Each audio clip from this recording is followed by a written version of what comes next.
The auction hall reeked of fear and metal. Marcus Chen stood in the holding pen, wrists encased in humming energy shackles. Around him, other humans shuffled like cattle under the sharp gaze of Velati nobles. He had survived Kepler Station, survived the massacre that had erased an entire colony, and now he was being sold like property. Former engineer, the merchant barked, yanking Marcus forward. Strong stock. Survived Kepler. In front of him stood a Velati woman whose silver-blue skin shimmered under the harsh lights. She wore the ceremonial robes of the imperial house, white trimmed with gold patterns Marcus didn't recognize. Her violet eyes, with their vertical pupils, scanned him, unreadable. "Show me the brand," she said softly, yet the authority in her voice made even the merchant flinch.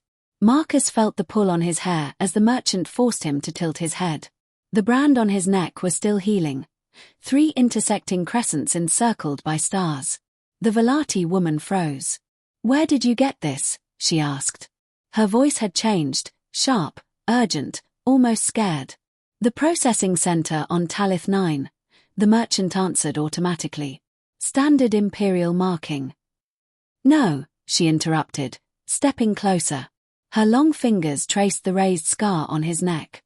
Marcus flinched at her touch. It was cold, feather-light, but held an undeniable weight. "This is my family seal," she whispered. The merchant's face drained of color. "Your Grace, I know," Marcus said quietly. "I figured it out when I saw it on your banners. Didn't think it would matter." The auction hall had gone silent. Other nobles stopped inspecting their prisoners, staring at the unexpected drama. "What is your name?" she asked. "Marcus Chen. Chief Engineer. Formerly of Earth's 3rd Colonial Fleet," he said, voice low. Her violet eyes flickered. "Kepler Station, you know it." "I know the name of every human settlement my people have destroyed in the past decade," she said. Turning to the merchant, her voice froze the room. "Release him to my custody. Immediately. And provide me with full documentation of how a human came to bear my family's seal as a slave brand." Marcus rubbed his wrists as the shackles deactivated. He followed her without fully understanding why. The transport to her estate was luxurious, designed for Velati comfort, leaving Marcus squinting and uneasy. Aindra, because she had to be a princess, sat across from him, posture rigid, hands folded in her lap. "You will ask questions," she said finally. "You might as well begin." Marcus recounted the truth of Kepler Station, a research outpost, not a military base. They had been studying minerals, not building weapons. He told her about the blast doors, the screaming, the loss of Sarah Morrison, his wife. Aindra listened quietly, her face a mask of controlled grief. "I lost my brother in that campaign," she said softly. "He celebrated humanity's destruction. Then he took his own life." Marcus could only nod. 2 broken people sharing the weight of loss. Days passed. Marcus adjusted to the estate, exploring its gardens, strange plants moving as if alive, rooms vast and unfamiliar. On the 4th day, Aindra came to him, dressed simply in training clothes. "Walk with me," she said.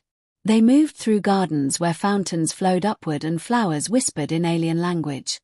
"I found the documents," she said. "The brand on your neck was authorized by my mother's secretary, Vorhelm. But it's a setup. He isn't careless. Someone wants me to think this is simple, but it isn't." Marcus realized the truth. He had been brought to her intentionally, though by whom, he did not know. "I had a friend," he whispered.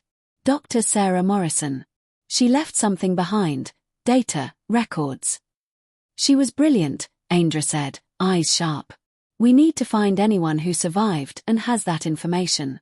Yuki Tanaka, Sarah's assistant. If she's alive, she's crucial." 3 weeks of planning and searching, leveraging Aindra's network and fortune, brought them to the Ash Reach, where Yuki Tanaka was imprisoned in a mining colony owned by House Vorenthal. "She's barely alive," Aindra said, showing Marcus the holographic records. "Survival rate is 2 years. She's 18 months in." Marcus's hands clenched. "We get her out." Aindra's eyes were steel. "We will. But it will be dangerous. Conflict at Vorenthal's estate.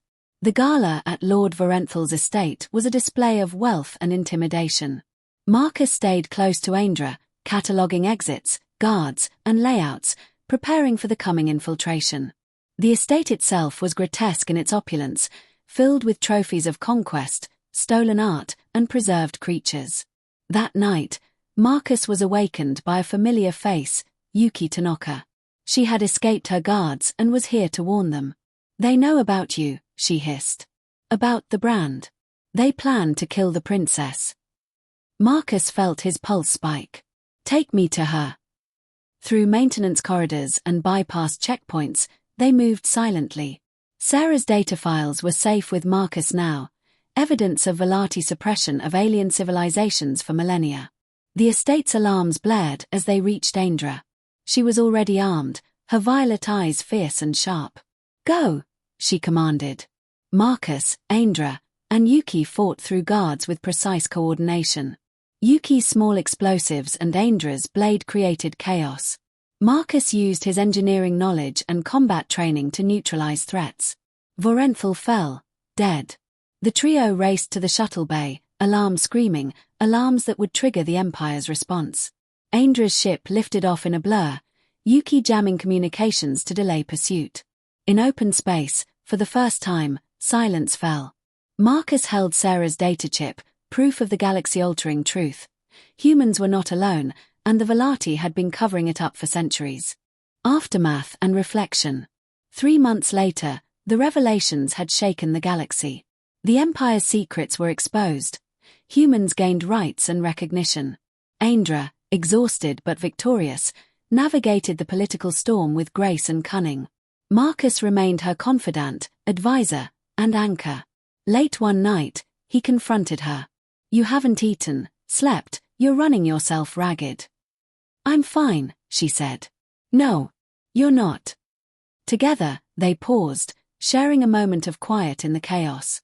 They had survived, uncovered truths, and built trust. The galaxy was watching, but they had each other. Aindra turned to Marcus, touching the brand on his neck. "It doesn't mean what it used to," she said softly. "It's part of our story now." Marcus held her hand. "It's not just a mark of slavery. It's a mark of survival. And of finding each other." Outside, the stars burned cold and bright, silent witnesses to the galaxy's first steps toward change, and the fragile, impossible bond between a human and a Velati princess. The shuttle drifted silently through the black expanse of space, distant stars reflecting off the polished hull. Marcus sat beside Princess Aindra, his hands still trembling slightly from the chaos at Lord Vorenthal's estate. Yuki Tanaka was in the back, focused on maintaining the signal jamming that prevented the estate's forces from tracking them. "Do you think they'll come after us?" Marcus asked quietly. Aindra's violet eyes were fixed on the dark void outside the viewport. "Yes," she said simply. "But we've gained an advantage. They expected me to attend that gala alone, vulnerable. Instead, we're moving first, with the element of surprise."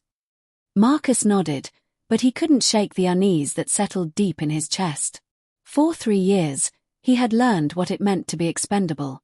Now, he was being treated as an ally, a partner, and yet danger was only a heartbeat away. Yuki finally spoke, her voice low and urgent. "We need a destination. The mining colony is deep in Ash Reach. If we go straight, we'll arrive in 3 days. That's assuming nothing intercepts us." Aindra's lips pressed into a thin line. 3 days are too long. If Vorenthal's people realize we're missing, they'll send pursuit. We need to be faster. Marcus leaned back, studying the console in front of them. "I can calculate a hyperspace route that cuts through an uncharted corridor. It'll be risky, less stable than the usual lanes, but we could shave a day off the trip." She glanced at him, and for the first time since he had met her, he saw a flicker of vulnerability in her expression. "Then take the risk, Marcus. You know what you're doing." The journey. The next hours were tense.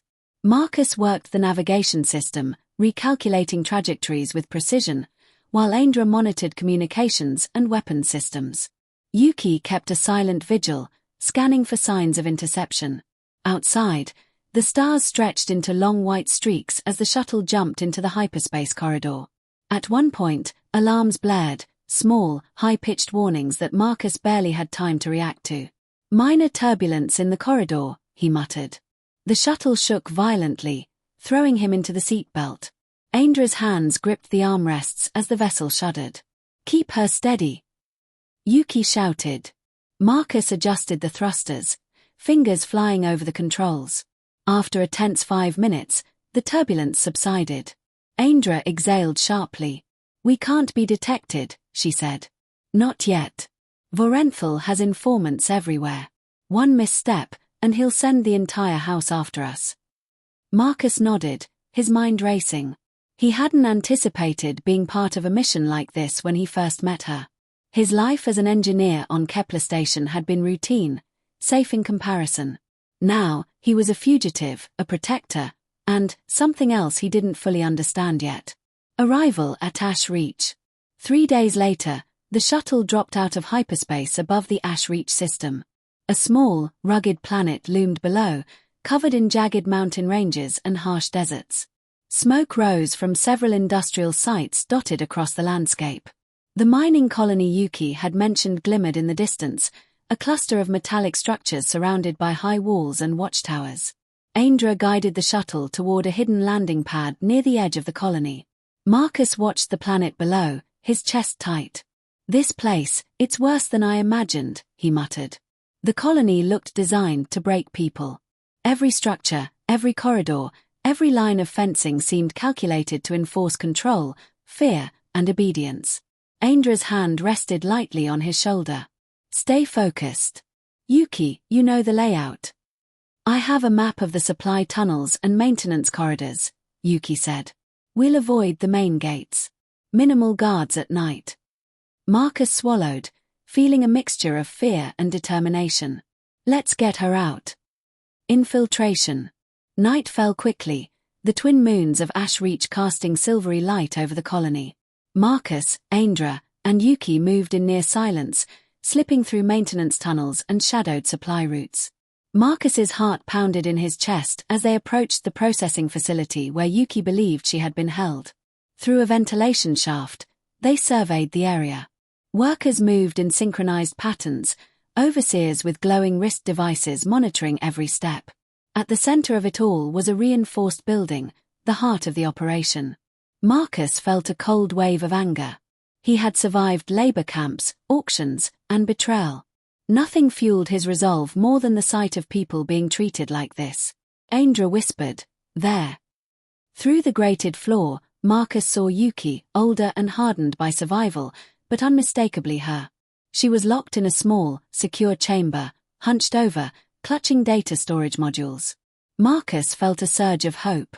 "We've got her," he said. "Rescue." The plan was simple, but execution was anything but.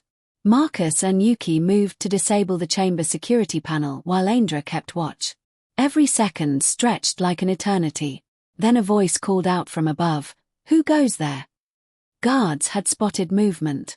Aindra drew her blade, moving with lethal precision.